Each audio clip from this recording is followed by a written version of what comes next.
Hola, muy buenas tardes a todos. Muchísimas gracias por acompañarnos el día de hoy, realizando nuestra tercera sesión académica en el módulo de investigación. El día de hoy contamos con Stephanie Lengua, Paula Reyes como expositoras para el tema de generalidades de estudios descriptivos, con todo el apoyo detrás de Sara Ladino, quien hará la pieza informativa de este tema. Y nos encontramos además con la presencia de la doctora Pilar Andrea Hernández, médica egresada rosarista, con magíster en epidemiología de la Universidad del Rosario y la Universidad del CES, candidata a máster en dianas terapéuticas en señalización celular de la Universidad de Alcalá, Madrid, España. Doctora, muchísimas gracias por acompañarnos el día de hoy. Y nada, esperamos poder sacar el mayor provecho de esta actividad. Y bueno, el panel es de ustedes, chicas, doctoras. Muchas gracias a ustedes por la invitación. Ujú. Hola, buenas noches, ¿cómo están? Me presento, mi nombre es Stephanie Lengua, estudiante de décimo semestre, y el día de hoy, junto con Paula Reyes, estudiante de octavo semestre, vamos a hablar acerca de generalidades de estudios, enfocándonos principalmente acerca de los estudios descriptivos y su importancia en salud pública. Dar un agradecimiento muy especial a la doctora Pilar Hernández por hacer parte de esta actividad. Cualquier aclaración que quiera hacer durante la presentación, bienvenida. Entonces vamos a empezar. Listo, entonces vamos a dar una breve introducción acerca de qué es la epidemiología. Esta es una ciencia básica de la salud pública que tiene como objetivo principal el desarrollo de conocimiento a nivel poblacional. Como es imposible poder estudiar a la población en su totalidad, se han creado diferentes estudios muestrales, diferentes estudios epidemiológicos que nos van a permitir obtener datos exactos acerca de cómo se están presentando las enfermedades, de qué manera ocurren, y de esta manera vamos a hablar de frecuencia, distribución, determinantes de enfermedades y problemas de salud. Los estudios epidemiológicos se entienden como los procedimientos, métodos, técnicas para seleccionar pacientes, recopilar información, analizarla e interpretar estos resultados. Con el constante desarrollo que ha habido de los estudios epidemiológicos, cada vez más estamos teniendo resultados con mayor calidad, con mayor validez, y esa validez también va a depender del tipo de estudio epidemiológico que yo utilice. Entonces, para la elección de ese estudio epidemiológico que más me sirve a mí para abordar mi problema de investigación y de esta manera tener resultados más significativos, entonces yo tengo que partir de la pregunta, que es lo que hablábamos en las charlas anteriores. ¿Qué pregunta específica deseo responder? Una vez yo tenga esto claro, entonces voy a hacer una exhaustiva revisión de la literatura médica, donde yo voy a poder evaluar qué enfoques de investigación se le ha dado a ese problema anteriormente y de qué manera, qué diseños han servido para abordar este problema. Voy a identificar mis objetivos y qué variables deseo medir. Asimismo, voy a seleccionar el tipo de estudio epidemiológico una vez yo tenga claro los anteriores pasos. Entonces, si yo quiero evaluar prevalencia, entonces me va a servir un estudio de corte transversal, o tasas de incidencia, un estudio de cohortes, o si quiero evaluar factores de riesgo para una enfermedad extraña, rara, entonces me van a servir los de casos y controles, que eso lo vamos a hablar más adelante. Una vez yo tenga esto claro, voy a hacer todo el diseño del estudio, donde voy a tener claro el tamaño de la muestra, qué condiciones tengo que tener yo para seleccionar mis pacientes, de qué métodos voy a tener yo también para recolectar estos datos y de qué manera yo los voy a analizar, teniendo también en cuenta las consideraciones éticas y prácticas. Y una vez yo tenga todo esto hecho, voy a poner en marcha mi estudio.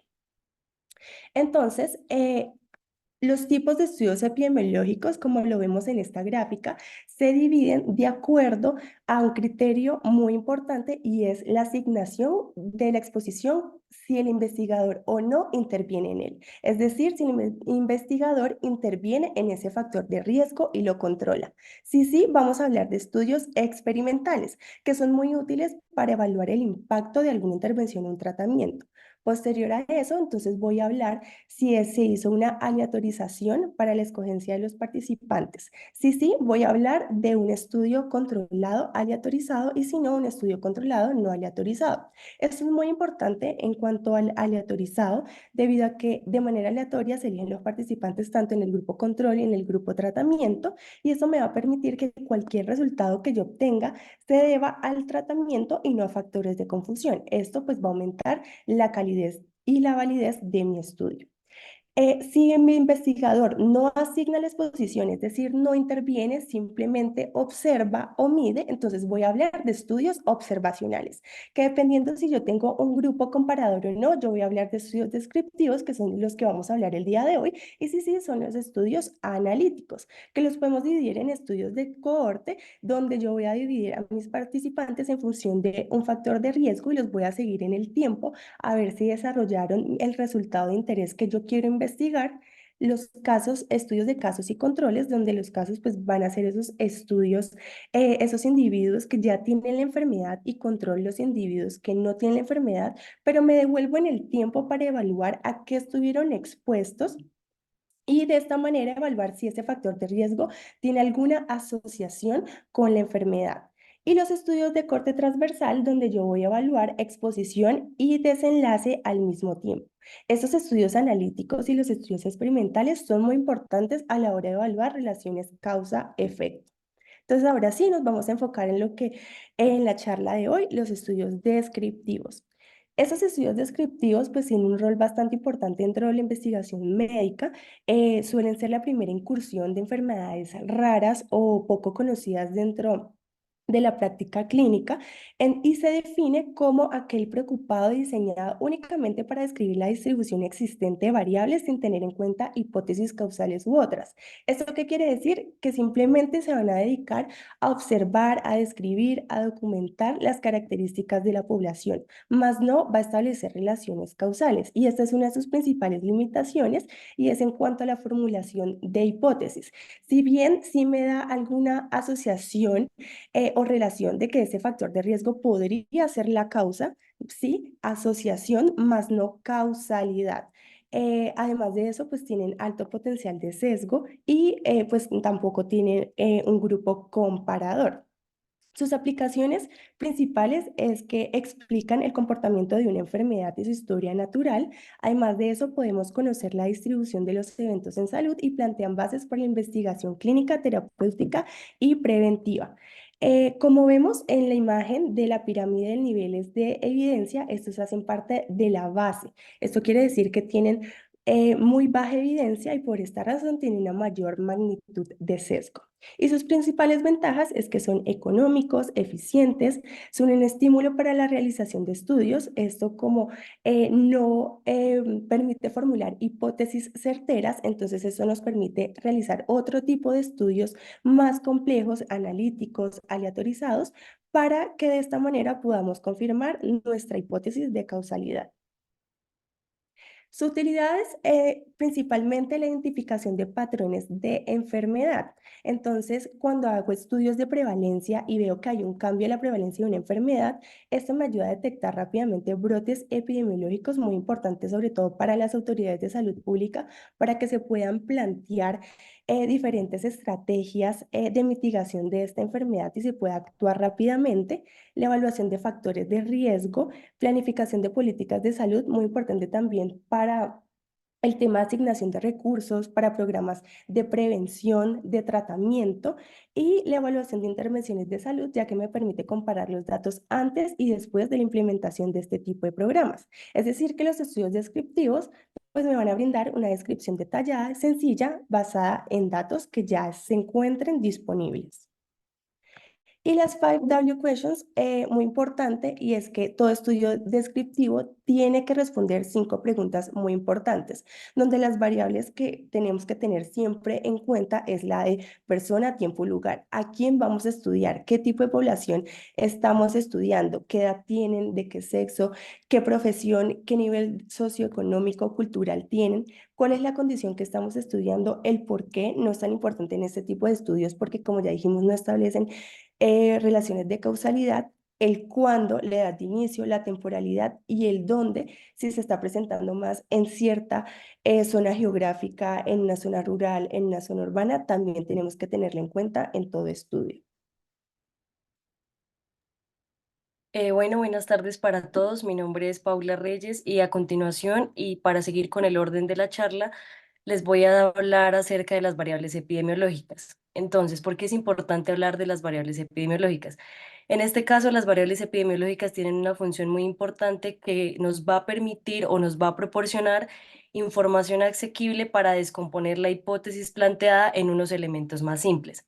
Entonces, digamos que para encerrar la idea en general, esta variable pues nos va a permitir, digamos que saber las características o cualidades de un objeto como tal que vamos a medir en una población que es el objeto a investigar. Entonces, en este caso es importante tener en cuenta que esta variable va a tener dos atributos que nos van a permitir esa clasificación de la población a estudio. Entonces, puede ser que la clasifiquemos tanto en categorías como en valores que nos van a permitir pues la clasificación. En este caso, pues decidimos, como lo ven en la imagen de la derecha, las variables epidemiológicas se clasifican según el nivel y escala de medición o según su función dentro de la investigación. Cada una de estas se va a dividir en otros grupos que nos van a permitir, digamos que entender o poder estudiar el factor o el fenómeno a estudiar de una manera mucho más simple. Entonces, según el nivel y la escala de medición, tenemos que se dividen en variables cualitativas y en variables cuantitativas. En cuanto a las variables cualitativas, tenemos que pueden ser variables nominales o variables ordinales. Cuando hablamos de variables nominales, tenemos que no mantienen una relación de orden entre sí, mientras que las variables ordinales tienen un criterio de orden para poder ser clasificadas. En relación a las variables cuantitativas, tenemos que están tanto las que son discretas como las que son continuas. En las discretas tenemos que conservan un número finito de valores y las continuas son infinitos valores dentro de un intervalo de tiempo. Ya yéndonos hacia la función dentro de la investigación, tenemos las variables independientes y las variables dependientes. En cuanto a las variables independientes, tenemos que pueden ser explicativas o predictoras, mientras que las variables dependientes son por criterio o efecto. Siguiente, por favor. Bueno, en cuanto a las variables cualitativas, digamos que a continuación vamos a desglosar cada una de ellas, pues para, digamos, ser más específicos en su clasificación y pues cómo se conforman. En cuanto a las variables cualitativas, tenemos que estas variables no toman valores numéricos y pues no, al no tomar valores numéricos, pues no se cuantifican. Entonces, en este caso podemos tomar como ejemplo lo que es el estado civil, el sexo, el nivel de formación, etcétera, para poder clasificarlas. Sin embargo, existen dos subgrupos que nos permiten ser un poco más explícitos dentro de la clasificación de estas variables. Tenemos las variables nominales y las variables ordinales. Como lo habíamos dicho anteriormente, las variables nominales es una forma de observar o medir los datos que se va a ajustar a una categoría como tal. Puede que no mantengan una relación de orden entre sí, pero pues nos van a permitir su clasificación.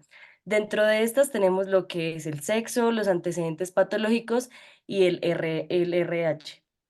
En cuanto a las variables ordinales, mantienen una exclusividad y en este caso sus atributos sí se ordenan o se acogen a una categoría como tal. En este caso puede ser de mayor a menor y dentro del ejemplo de esta clasificación tenemos lo que son el nivel de ingresos o la clasificación de las cifras de tensión arterial. Entonces, esto nos permite diferenciar estas dos, digamos que estas dos variables en que una se rige como tal a una categoría o que sigue una clasificación específica, mientras que la otra, pues digamos que no mantiene una relación de orden entre sí. Siguiente, por favor. Bueno, en cuanto a las variables cuantitativas, pues son aquellas que ya toman un valor numérico y que pues en sí se pueden cuantificar. Entonces, en este caso tenemos lo que es la talla, el nivel de colesterol, el número de hijos, el peso, etcétera. Sin embargo, también se clasifican en dos subgrupos y en este caso tenemos las que son discretas y las que son continuas. En las que son discretas, digamos que las discretas y las continuas también manejan un intervalo, solo que en las discretas se toma un número finito de valor dentro del intervalo. mientras que en las continuas se pueden tomar varios valores dentro del mismo intervalo. En las discretas tenemos que pueden ser el número de hijos o el número de trabajos, y en las continuas ya es un poco más específica o se pueden incluir más valores como lo son el peso, la talla o el IMC. Siguiente. Bueno, pasando ya al otro grupo que se clasificaba de acuerdo a la función dentro de la investigación, tenemos que hay variables dependientes y variables independientes. Dentro de las variables independientes tenemos que son variables cuyos atributos influyen en los que van a adoptar la variable dependiente. Entonces, un claro ejemplo en este caso es el peso tiene una influencia sobre la diabetes tipo 2, ya que esta enfermedad aumenta su prevalencia a medida que el IMC es mayor. Entonces, en este caso, la variable independiente sería el peso. En cuanto a las variables dependientes, tenemos que van a hacer referencia a aquellas variables cuyos atributos dependen de los que adopten las variables independientes como tal. Tienen que tener una correlación entre las dos variables. En este caso, el ejemplo es el sobrepeso, que sería la variable dependiente, se relaciona y afecta según el nivel de actividad física sobre la variable independiente que realice la persona. Entonces, en este caso, pues quiere decir que pues las dos variables son indispensables para que haya pues un cambio, en este caso pues el sobrepeso y el nivel de actividad física, mientras que la variable independiente solo toma un valor o una variable atribuible. Siguiente. Listo, entonces ahora vamos a hablar acerca de los tipos de estudios descriptivos y ellos los podemos diferenciar en estudios transversales o de corte y los estudios longitudinales. Su principal diferencia tiene que ver con el número de mediciones que se hace a cada sujeto durante el estudio, donde los estudios transversales se hace un único seguimiento tanto al momento para evaluar exposición y resultado y los estudios longitudinales para evaluar el primero, el estado inicial de los pacientes antes de iniciar el estudio y uno posterior para evaluar si se dio el desenlace o no. Entonces vamos a empezar a hablar de los estudios de corte transversal, donde su objetivo principal es describir la frecuencia y la distribución de una enfermedad o un evento de interés en una población determinada en un momento específico, es decir, que no vamos a hacer un seguimiento posterior. Y siempre se hace la analogía como si fuera una fotografía instantánea, ya que vamos a evaluar a ese grupo de pacientes en un momento específico para evaluar qué enfermedad tiene y a qué fueron expuestos. Cuando hablamos de un conjunto de casos o los casos existentes en una población, vamos a hablar de prevalencia. Y algo muy importante es que estos estudios son atemporales, es decir, no existe una secuencia temporal causa-efecto. Una de sus principales ventajas es que ayuda a identificar las asociaciones entre variables de interés. Se pueden estudiar varias exposiciones al mismo tiempo, son poco costosos, se realizan en poco tiempo y son eficientes para estudiar prevalencia. Y ya sus desventajas pues tienen que ver precisamente con eso, que no hay una secuencia o una evolución temporal de la causa-efecto, es decir, que no sabemos si el factor de riesgo precede la enfermedad o si la enfermedad precede el factor de riesgo, y esa es una de sus principales limitaciones. Además de eso, puede tener problemas al momento de definir y medir la exposición, y esto se debe a la forma en la que tomamos las muestras para los estudios de corte transversal, ya que sacamos de una población una muestra representativa y de ahí vamos a sacar a través de entrevistas, cuestionarios y otro tipo de métodos de recolección de datos este tipo de información. Además de eso, sesgos por casos prevalentes de selección de información. Sesgo por casos prevalentes, esto tiene que ver con que todos nuestros pacientes van a tener una misma enfermedad. Entonces, esto puede sobreestimar la asociación o la relación que van a tener con sus factores de riesgo y la relación causa-efecto que pues no siempre va a ser verificable. Entonces, un ejemplo de un estudio transversal descriptivo es este que vemos en pantalla, que tiene como título La prevalencia y la coprevalencia de las comorbilidades en pacientes con diabetes mellitus tipo 2 en Bélgica, donde se tomaron 778 pacientes alrededor de los 68 años que tuvieran diabetes mellitus tipo 2 y empezaron a evaluar qué otras comorbilidades tenían. Los resultados de este estudio mostró que Aproximadamente 85,5% de los pacientes, además de diabetes mellitus tipo 2, tenían hipertensión, 84,6% tenían síndrome metabólico y 71,7% tenían esteatosis hepática no alcohólica. Eso en cuanto a su prevalencia. Entonces, como vemos, este estudio simplemente quería evaluar la condición de salud de la población, más no querían establecer ningún tipo de relación causal y por lo tanto, pues es un estudio descriptivo transversal porque solamente se hizo una medición a cada paciente. Bueno, con relación al estudio longitudinal, tenemos que son aquellos que investigan un proceso a lo largo de un tiempo. Entonces, en este caso, los observados pueden ser individuos, parte de un individuo o preparaciones experimentales o incluso hasta pueden llegar a ser poblaciones. Las observaciones se hacen en más de una ocasión y aun cuando no se incluyan necesariamente todas dentro de un análisis. En este caso, tenemos que los estudios longitudinales también pueden dividirse en experimentales o observacionales de acuerdo a si hubo o no hubo una intervención bajo el control del investigador. En este caso, pues digamos que el objetivo consiste en revisar varios eventos epidemiológicos durante un periodo de tiempo largo y esto pues va en relación también a las características del evento. Entonces, el objetivo de que, digamos, de que sea un estudio durante un largo periodo de tiempo es conseguir unos mejores resultados y medir los cambios que se experimenten durante este periodo de tiempo. En este caso tenemos como ejemplo una enfermedad infecciosa como el sarampión puede ser estudiada en una comunidad en un tiempo relativamente corto, pero una enfermedad degenerativa que tenga baja prevalencia puede necesitar de este estudio al requerir un largo periodo de tiempo, digamos, para poder evaluar los cambios que se den de esta enfermedad, ya que cuenta con una baja prevalencia y que no cuenta pues con una información relevante. Dentro de las ventajas de este estudio tenemos que es un método de gran excelencia para estudiar la evolución o el desarrollo de una enfermedad, en este caso, que no cuente con, digamos, con la información necesaria o que tenga una baja prevalencia. También dentro de las ventajas tenemos que permite la recolección constante de datos. Al ser un estudio que requiere un largo periodo de tiempo, nos va a permitir experimentar ciertos cambios o modificaciones que nos van a llevar a obtener unos mejores resultados. También nos permiten el análisis de las variables a lo largo del tiempo.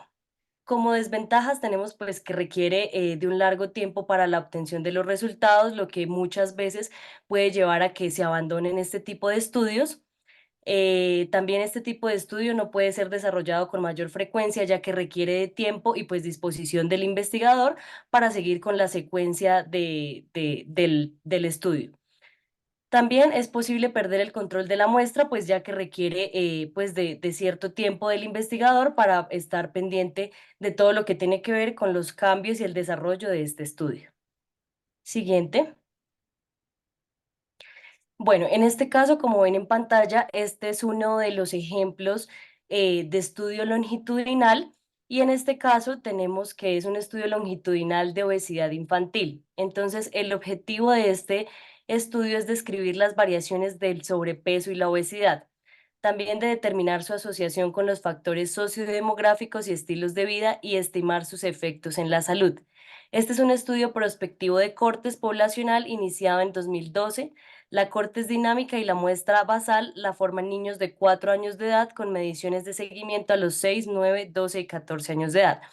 Entonces es importante en este caso, digamos, la realización de este tipo de estudios porque como podemos ver en este ejemplo, que es un estudio longitudinal de obesidad infantil, es importante, digamos, que medir ciertos cambios como lo son, pues, evaluar los factores de riesgo, los estilos de vida, y es un tema que implica, digamos, digamos, profundidad en su estudio para poder evaluar, pues, digamos, lo que son los factores de riesgo, la prevalencia de la enfermedad y cómo esos factores de riesgo pueden llegar a generar una causa-efecto. Siguiente. Listo, entonces ahora vamos a hablar de los reportes de caso o series de caso. Estos son unos estudios que tienen un diseño muy sencillo y básicamente lo único que hacen es describir detalladamente todo el caso clínico. Entonces, eh, hacen una descripción muy detallada de la condición médica del paciente, el tratamiento que se le dio y el desenlace, que suele ser inusual o bastante interesante. Descubre asociaciones entre enfermedades y factores de riesgo desconocidos hasta ese momento y, muy importante, no solamente es útil para reportar enfermedades nuevas, sino también variantes atípicas o variantes clínicas desconocidas hasta ese momento para alguna enfermedad y también para efectos colaterales o efectos secundarios de medicamentos o intervenciones que no se conocían hasta ese momento. Sus principales ventajas es que sirven de puente entre la investigación básica y clínica,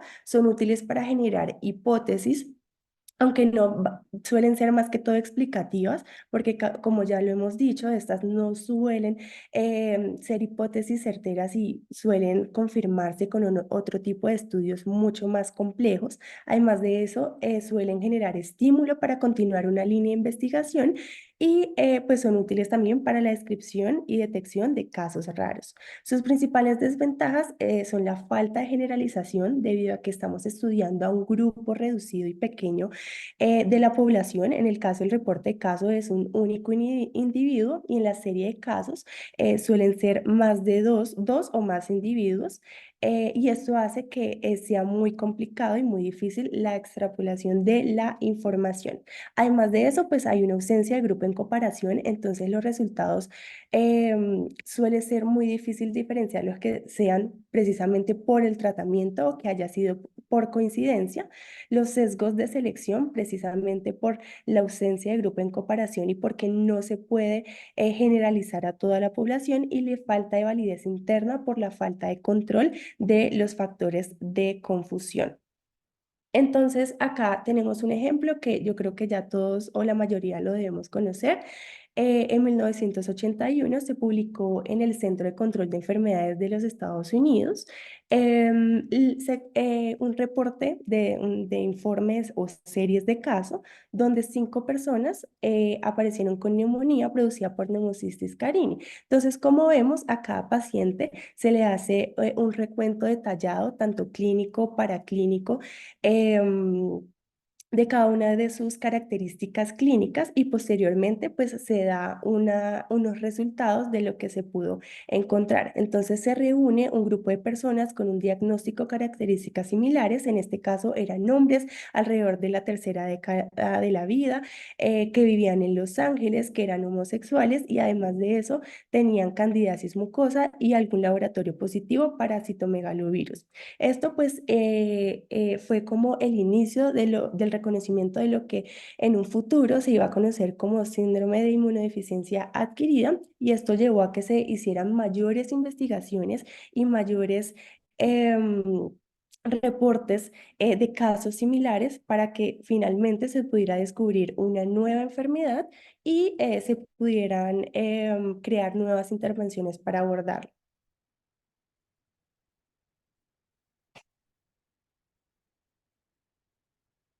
Bueno, con relación a los estudios de vigilancia, estos son importantes ya que nos permiten registrar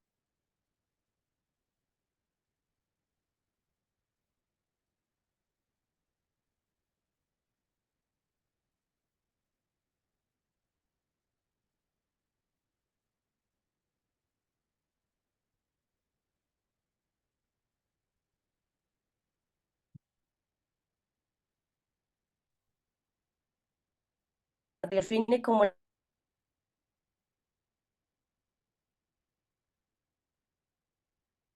Hola, disculpen, ¿ustedes están escuchando a Paula?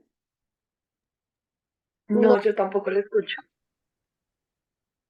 Mm,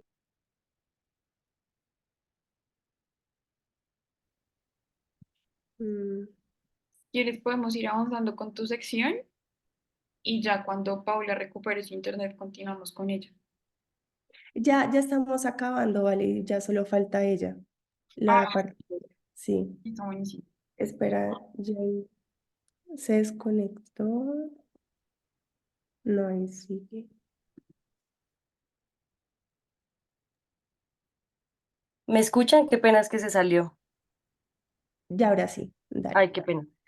Volviendo al caso, pues definíamos este tipo de estudio como la recopilación, análisis e interpretación sistemática y constante de datos para poder utilizarlos así dentro de la planificación, ejecución y evaluación de intervenciones, ya sea en pro de controlar, prevenir los riesgos y los daños en salud.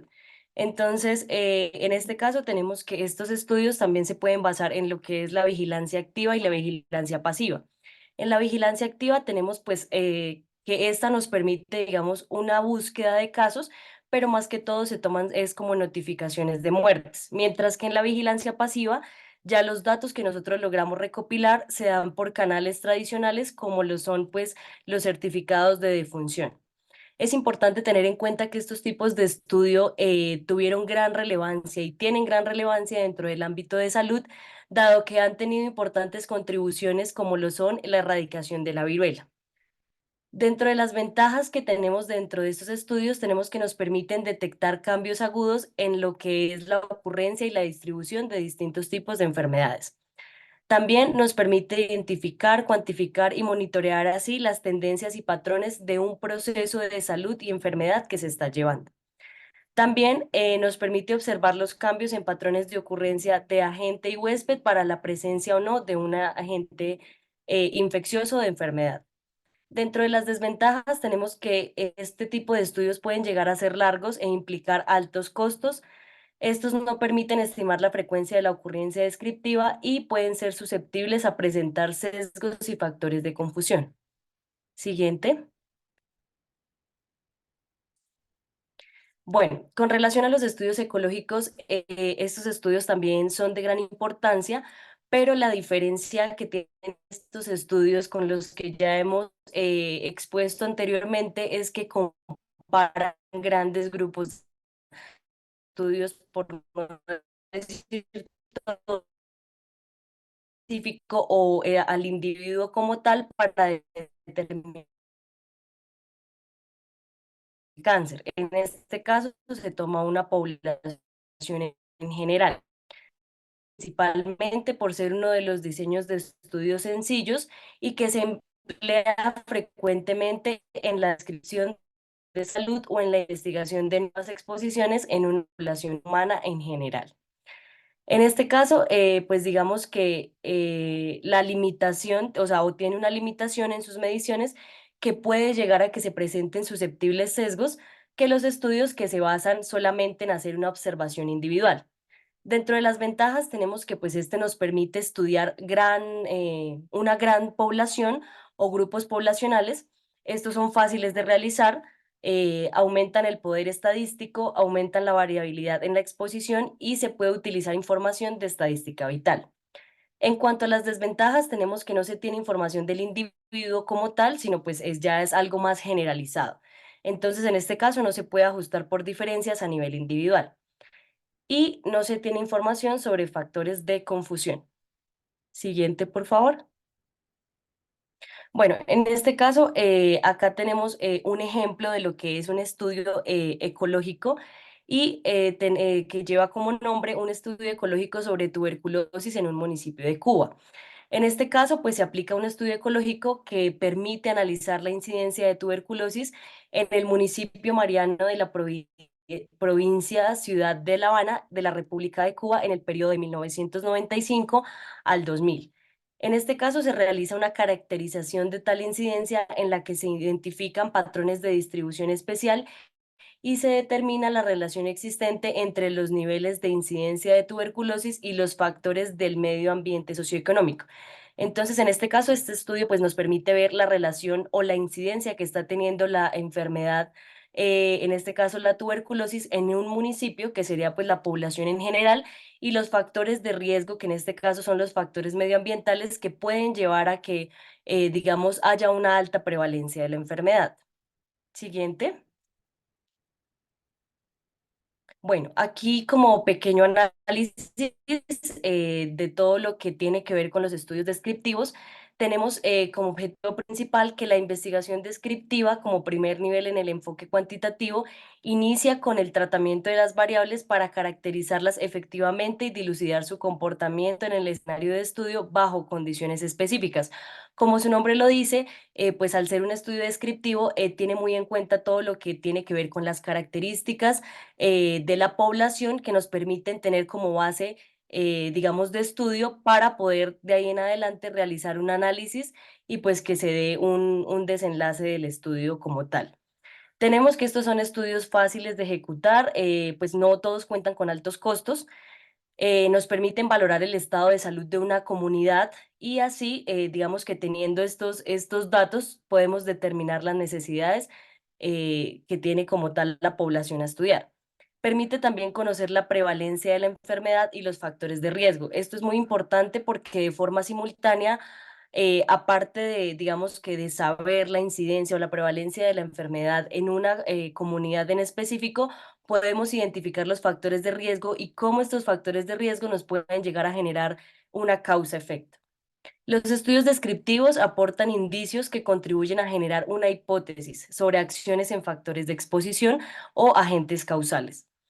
La mejor evidencia científica al analizar la frecuencia de una enfermedad se obtiene a partir de censos o estudios sobre una muestra aleatoria de una población en general.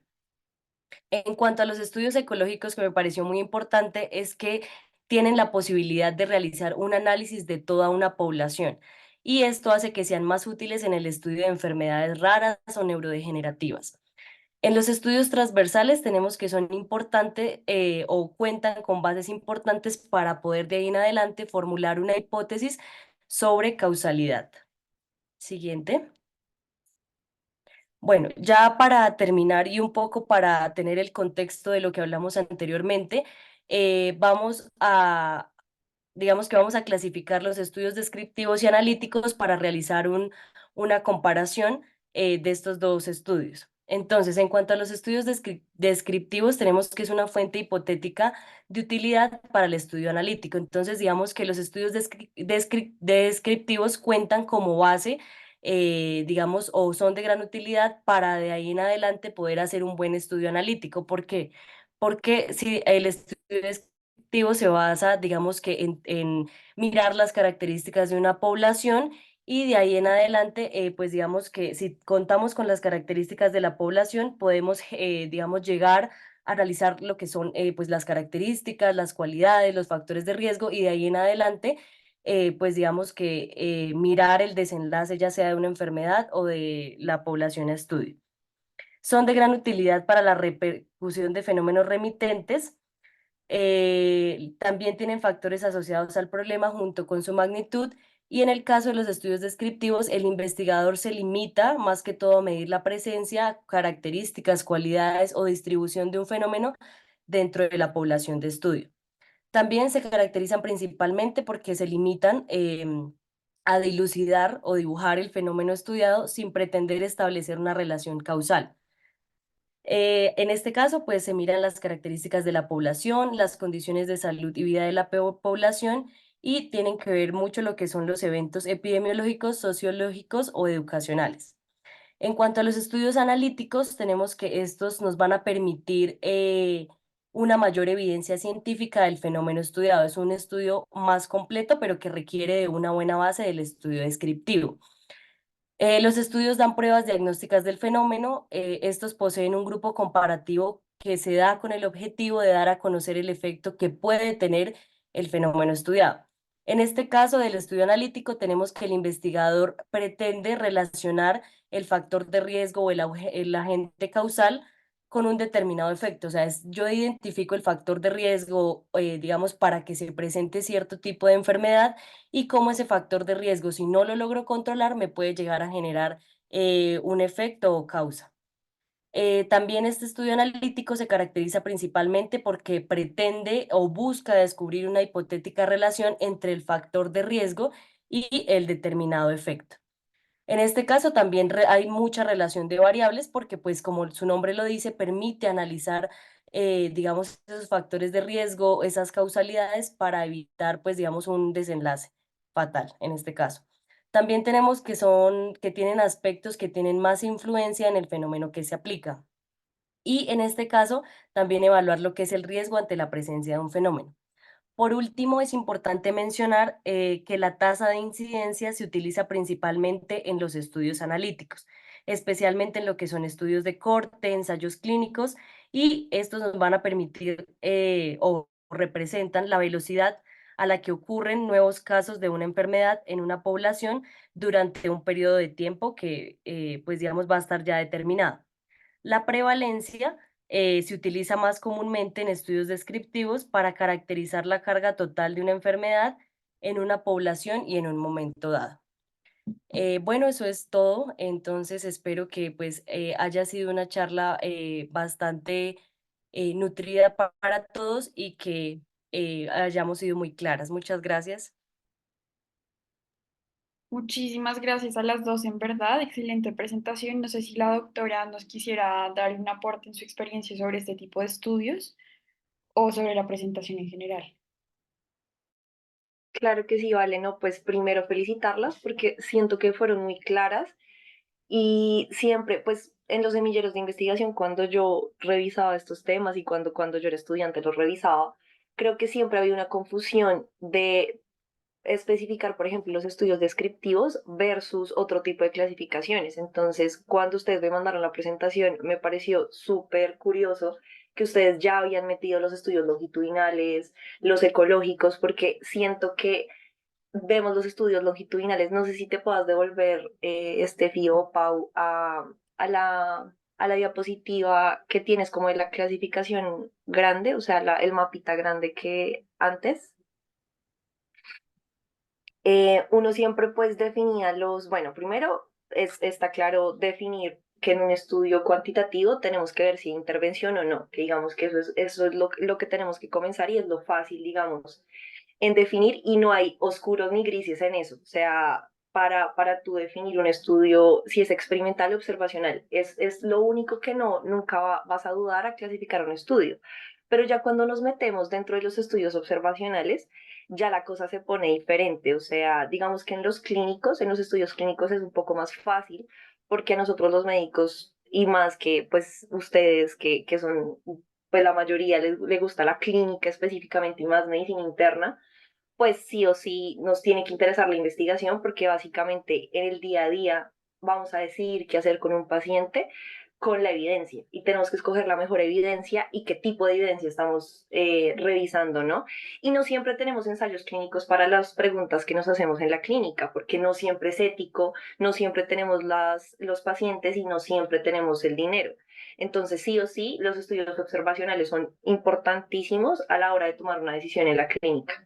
Ya obviamente si les gusta la investigación, ustedes ya saben que pues uno como clínico es difícil llegar a la parte experimental si no tenemos, digamos, un apoyo de una farmacéutica o apoyo del gobierno grande, pero bueno, digamos, es otro tema. No sé si alguno tiene una pregunta ahorita que le interese saber, digamos, sobre este tema, pero siempre los clínicos vamos a irnos al observacional y para mí, cuando ya comencé a entrar a la investigación y cuando comencé a leer artículos de verdad para decir, pues preguntas que ya uno se va a la clínica y dicen como, ¿por qué me enseñaron esto? Es decir, porque en los primeros semestres a nosotros nos enseñan como, esto es así, esto se trata así, pero en realidad no es tan así. O sea, es lo que la evidencia nos está diciendo, pero no hay veces que no, en realidad no sabemos qué es lo mejor para el paciente.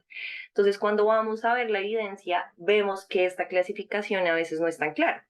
Entonces, siempre decíamos que un estudio, por ejemplo, descriptivo, eran que nos describían, pues si había, o sea, ya la enfermedad, digamos, no vamos a hacer comparaciones, que era lo que nos enseñaban, y vamos a definir qué casos hay de enfermedad en este caso, o de la condición que estamos estudiando, que no siempre es enfermedad, estimar la frecuencia, que como bien lo decían, era pues, la prevalencia, es lo que la mayoría de descriptivos van a medir, y examinar tendencias en la población.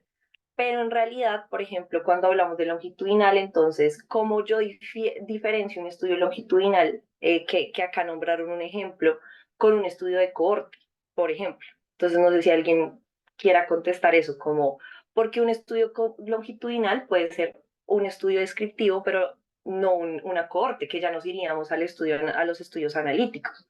No sé si alguien quiera responder un poco para la discusión.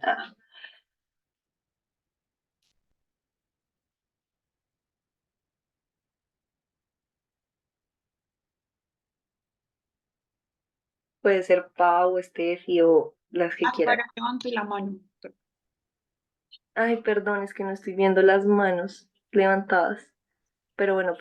puedes hablar. Pues, pues la verdad no sé, pero pues creería que el estudio de cohortes es más específico en cuanto a que pues hay un grupo de pacientes que están expuestos a un, sí, pues valga la redundancia, una exposición que queremos evaluar y otro grupo que no, con características pues parecidas entre ambos grupos, de tal manera que podamos evaluar una diferencia.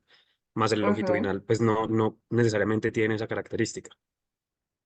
Exactamente, no necesariamente tiene esa característica y yo puedo hacer mediciones en diferentes, o sea, hacer, por decirlo así, varios estudios transversales en los que yo luego pueda comparar, pues si cambió la prevalencia, ahí puedo meter de pronto algunos factores que esté estudiando, pero al final no va a ser una cohorte. Entonces, ese tipo de cosas es, yo siento que las que al final, cuando uno se sienta a leer un artículo, tiene que ser pues cuidadoso a la hora de clasificar la evidencia y pues también ser un poco creativos a la hora de ustedes proponer un estudio de investigación. Entonces, por ejemplo, cuando ya nos pasamos a la investigación translacional, que pues yo sé que eso está en el boom ahora, que es pues llevar la ciencia básica pues a la clínica y en realidad no es tanto llevar a la cabecera del paciente, sino que es un lleve y traiga información entre el clínico y el investigador de ciencias básicas. Al final, nosotros hacemos estudios descriptivos con componentes de asociación o con componentes analíticos, que el estudio en naturaleza sigue siendo descriptivo, pero tú puedes jugar con características de los estudios analíticos y no deja de ser un estudio descriptivo. Que igual, por ejemplo, ahorita mencionaban los estudios ecológicos que tú medías la incidencia, pero en realidad no deja de ser un estudio descriptivo porque aunque tú estés hablando de incidencia, en realidad los estudios ecológicos cogen datos poblacionales, no estás hablando del individuo como tal. Entonces, aunque estás hablando de incidencia y estás comparando un dato que debería ser de un estudio analítico, la naturaleza de la medición de lo que tú estás analizando al final es descriptivo, ¿sí? Tiene los mismos sesgos o, bueno, las mismas, digamos, factores que tienes que tener cuidado a la hora de llegar a una conclusión. Ahora, no es que siempre un clínico o una investigación clínica queramos hacer analíticos porque sean mejores. Como les decía, no siempre se puede y siempre, como lo decían ahorita las expositoras, sí o sí necesitamos evidencia para llegar a estudios analíticos que son mucho más costosos, que en un comité de ética que te va a decir por qué quiere que un paciente participe en su investigación y no tendrías esa evidencia y esa justificación si no tuvieras los estudios descriptivos.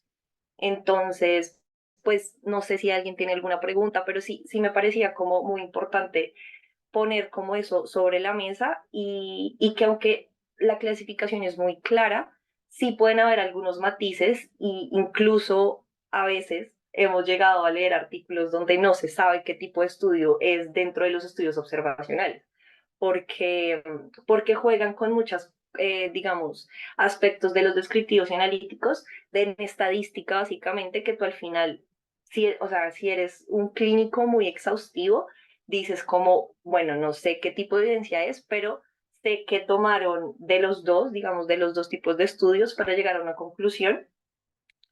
Y pues es importante, sobre todo cuando hablamos de ómicas, que al final tú terminas haciendo un corte transversal, pero siempre utilizas un componente analítico porque estás analizando dos tipos de poblaciones, casi siempre la mayoría de estudios en ómicas es así. Entonces ahí ya se pone difícil la cosa, ¿sí? Cuando ya metes otro tipo de herramientas, ahorita con la inteligencia artificial pasa un montón con una cantidad de datos que al final tú tienes que hacer análisis estadísticos que no deja de ser descriptivo, pero estás utilizando herramientas analíticas, que es por eso que a veces ves ORs en un estudio longitudinal descriptivo. Entonces uno dice, no, pero a mí me enseñaron que el OR está en un estudio analítico, ¿por qué lo veo en un artículo de un estudio descriptivo? Pues esa es la razón, básicamente, porque tú puedes hacer unas pequeñas asociaciones en el estudio descriptivo, no es que esté mal, sino que obviamente tienes que hacer con las limitaciones y siempre explicando el por qué utilizaste, por ejemplo, algunos análisis estadísticos que en realidad no es común y no nos enseñan a los clínicos a utilizarlo en este tipo de estudios. Entonces, pues nada, eso era como lo que les quería comentar, pero no sé si alguno tiene una duda o no sé, como alguna curiosidad. Álvaro. Sí, doctora, qué pena, yo tengo una duda con respecto a los estudios, digamos, o sea, pues de corte transversal, específicamente los que van dirigidos como a medir prevalencias. Es decir, yo sé que a pequeña escala, pues como que, no sé, pues por ejemplo, en una prevalencia de una infección X o de una enfermedad X en un hospital dado, ¿sí? Como que yo entiendo que uno mide la Ah, prevalencia de esa infección en ese contexto específico. Pero me queda la ujú. duda, digamos, cuando uno quiere hacer una estimación más allá, es decir, cuando uno quiere hacer, no sé, una estimación de una prevalencia a nivel nacional. em, o sea, yo entiendo que tiene que hacerse como un muestreo probabilístico de tal manera que aseguremos que los datos sí sean extrapolables, pero me queda la duda, Ajá. digamos, eso cómo se hace, o sea, como yo para hacer esa extrapolación, o sea, como a nivel, digamos, esas prevalencias que uno dice como, no, la prevalencia en Colombia de hipertensión es X. Eso cómo se lleva más allá. Era mi duda. Sí, pues al final, o sea, tu pregunta es muy válida y cuando uno, o sea, uno como que le enseñan esto y uno es como, bueno, sí, o sea, como que al final está un tamaño de la muestra y pues es, digamos que uno lo entiende, pero muy lejos. Cuando ya uno se lo pone sobre el papel y uno dice, bueno, pero ¿cómo así que me están hablando de la prevalencia de hipertensión a nivel, por ejemplo, Colombia o a nivel, pues una región grande que uno pues no sabe en realidad cómo extrapolar o si mi validez externa realmente es la que es? Y pues en realidad eso tiene un, digamos, un contexto estadístico muy grande, pero para ponértelo sencillo, en realidad solamente un censo te va a decir, un censo, digamos, que de verdad hayas analizado la mayoría de la población, te puede decir, de verdad, este es el dato, pero tú en realidad nunca vas a conocer el dato de tu población. Entonces, por ejemplo, por eso es que este tipo de estudios clínicos, como el ejemplo que tú estás dando, siempre son muy cuidadosos en su pregunta o su objetivo porque es diferente que tú digas, bueno, analizamos la prevalencia de hipertensión en tal ciudad, en tal hospital, pero siempre cuando tú pones ciudad, país y demás, tienes que ser cuidadoso en que, o sea, tienes que tener un dato para tú calcular el tamaño de la muestra, sí o sí. Y dependiendo el tamaño de la muestra, dependiendo, pues si es con prevalencia, se calcula teniendo en cuenta qué tipo de error vas a permitir, que casi siempre pues es del 95, pues del 5%, y por eso es que te dicen que tienes una confiabilidad del 95%. Pero en realidad en poblaciones grandes siempre vamos a tener esa incertidumbre porque pues no tenemos, digamos que esa población estadística que te dicen como tu N mayor, nunca vas a tenerlo tan claro. Entonces, por eso hay que ser pues cuidadosos a la hora de escribir. Así hayas calculado un tamaño de la muestra con la poca información que tengas de tu ciudad, de tu hospital, de tu región, pues al final es difícil tener esa información, ¿sí? Entonces, en realidad, por eso es pocos estudios, a no ser que sea un censo literalmente, que ahí sí sería como, bueno, tienes la población o tienes como el dato poblacional, es muy difícil que puedas llegar a ese tipo de conclusiones. Entonces, sí, hay estudios, digamos, grandes, sobre todo multicéntricos, que te aproximan el dato, pero al final si nos ponemos a ver estadísticamente y cómo ellos calcularon el tamaño de la muestra, pues ahí nos sacaríamos muchas tristezas porque en realidad sí es muy difícil. Y cuando tú lo ves con un estadístico, al final ellos te dicen como tú nunca vas a saber digamos, el rango, por ejemplo, hablando de hipertensión, de la población en general. O sea, si lo llames Colombia, Bogotá, o sea, nunca vas a saber. Solo vas a estar un poquito más cerca de acercarte, valga la redundancia, a ese valor, digamos, en la campana de Gauss, que es como ese valor poblacional. Pero en realidad pocos estudios se han acercado y por eso es que, digamos, hablando de riesgo cardiovascular, los estudios